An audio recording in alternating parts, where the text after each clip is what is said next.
Vise-Ministra ba Asuntu ASEAN halo apresentasaun konaba partisipasaun Timor-Leste nian e Sorumutu Funsionáriu Importantes ASEAN tinan e Filipinas. Reunião Conselho Ministro Quartane Vice-Ministra para Asuntu ASEAN Milena Maria da Costa Rangel halo apresentação ida ba Conselho Ministro com a participação Timor-Leste e a Sorumutu Funsionáriu Importante ASEAN tina riun roro no resinen nebe se halau ia loro no resimal fulan janeiro tina riun roro no resinen no ia retiro Ministro Nego Estrangeiro ASEAN ho tema la oha mutu ba itania futuro nebe agenda ba loro no resinsia fulan janeiro tina ne Sorumutu ruane halau ia sebu Filipinas. Hoje ba iha Ministério dos Negócios Estrangeiros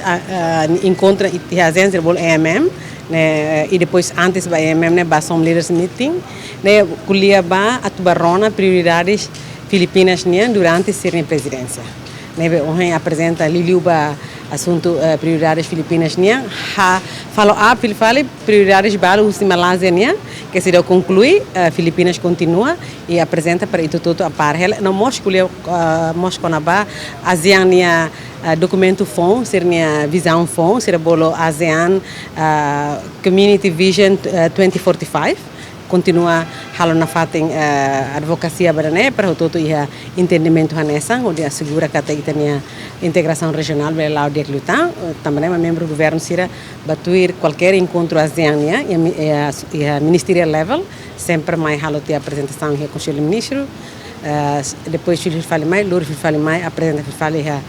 conselho de ministros para todo acompanha o desenvolvimento.